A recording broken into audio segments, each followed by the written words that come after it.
Hey guys, welcome back to another build video. My name is Hexerus, and today I'm going to start releasing a series of dual blade builds. Now, before we get started, as always, I do want to mention that this is an end game build, which will require some dual socketing as well as weapon augmenting. Now, this build will actually revolve around being hyper aggressive with a fair amount of lifesteal. But let's get into the gear. Now we have the Decimation claws augmented with lifesteal, the Dragon King eye patch, the Nergigante Alpha chest and gloves, as well as the beta version of the Nergigante waist, the Kushala Cruz beta legs, as well as a Challenger 2 charm. Now, for skills, this will give us Agitator 5, Attack Boost 4, Weakness Exploit 3, Stamina Surge 3, Evade Extender 3, Dragon Attack 1, bringing the damage from 120 to 150, as well as a 3-piece set of the Nergigante for more lifesteal. Now, I will say this build has a very easy and exchangeable set, which we'll get into after we take a look at how we socketed the gems.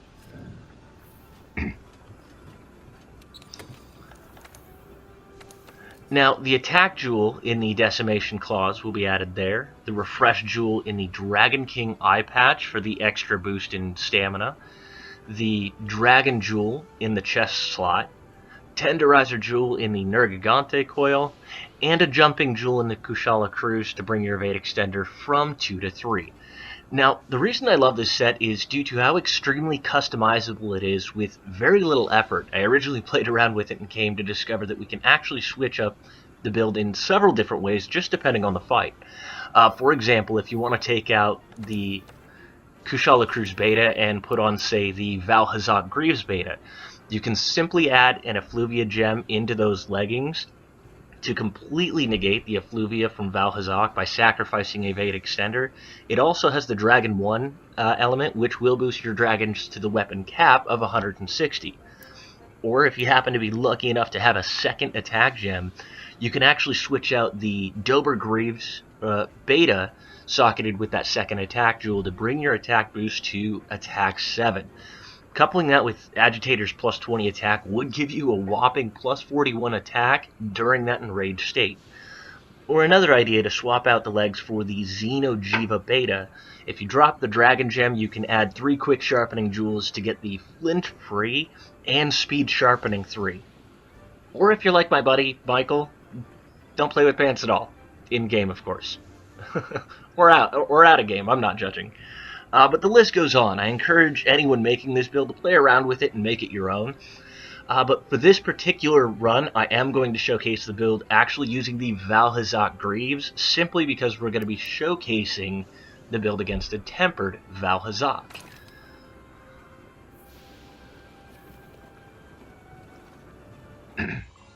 Alright.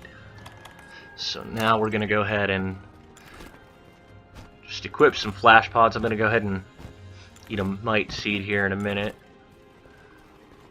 Now, I did learn a little nifty trick when fighting Valhazak, just to get him to run out a little faster, because he just slowly meanders to this area, and it's kind of a pain to wait for him.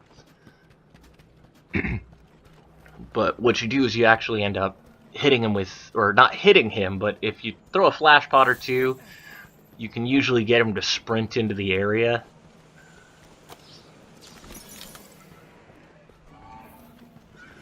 Sometimes I get here too fast and throw the flash pod. Let's try again.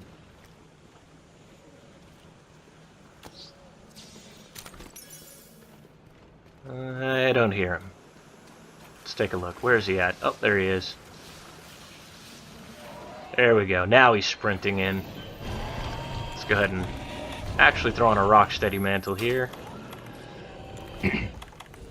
Eat that Might Seed and go to town.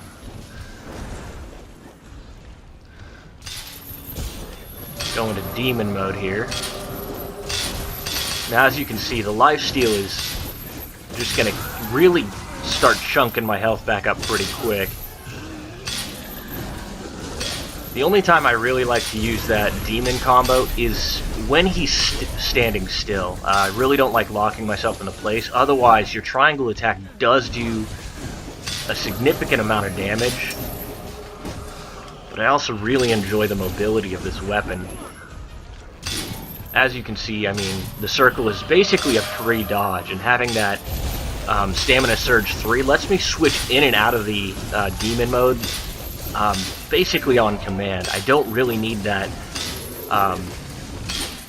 Marathon Runner or the Constitution. Uh-oh. Let's just keep going. Knock him over, we don't care. Not too worried about the damage here. Just because we can just go right through it. Oh, that though. That we might want to heal up. So now that that bar is flashing, for those of you who are new to the dual blades, means that I have Demon mode. I don't have to be in Mega Demon mode to get some of the moveset. Now, being in Demon mode does do more damage, but being in Mega Demon mode does more damage, but being in just regular Demon mode, you don't sacrifice as much as if you were just base. See, now that I'm out of stamina, I just put my weapon away, and I'm sprinting right now, but look how fast that comes back up. I'm just going to sharpen real quick. I don't feel the need to flash him. There we go. Oh, never mind. Okay. He's actually eating right now anyway, so we'll just get to it and go back into Demon mode. Mega Demon mode, sorry.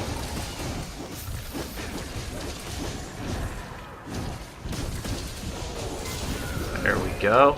Attacking those legs to get that trip off. Let's go ahead and just go to town on his face. Start off with my triangle attack because it just does the most damage as far as motion values go. I'm not too familiar with all the exact motion values. I did watch a video. I can't remember where. If I do find it out, I'll make sure to post it in the description here.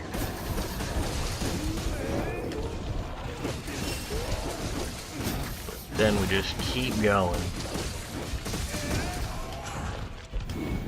Now just with these the demon dance here is just... Oh, put it back in, sorry. Oh, he's gonna drop down and stun me. It's okay though. Maybe we can get the tail. Actually, I haven't spent a whole lot of time on the tail, but never hurts. Oh.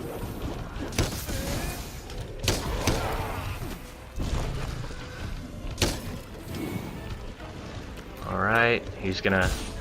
Oh, never mind. So yeah, just keep on top of him. Now when you see him drop something like that, the tainted flesh, that means he's wanting to leave. So I'll just flash him just to keep him here just in case. I don't want him running anywhere. The more you can stay on the monster, especially with the dual blades. Alright, looks like we're about 5 minutes in.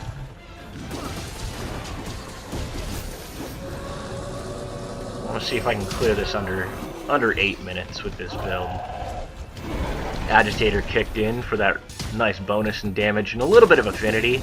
Agitator 5 will give plus 15% affinity. The attack 4 will give you another plus 4 or 5. I mean, giving you 20 base affinity during his enraged state. Let's take a look here. So not as much a crit-oriented build as it is just a hyper-aggressive lifesteal. But oh my god! Okay. What was the time on that? Let's take a look here. There you have it. So, obviously this is a very viable build. Dual blades, when you're able to stick on the monster, just do an absurd amount of damage. I can only imagine what would happen if, you know, popped a Mega Demon drug and, you know, some demon powder and all of that. Let me just collect this here because it is a tempered run and I'd like to hopefully get some more tempered investigations for future videos. Alright, but I want to thank you guys for taking the time to watch my video. If you did enjoy the content, please like and subscribe. I do have longsword builds as well as insect glaive builds. So as always, happy hunting!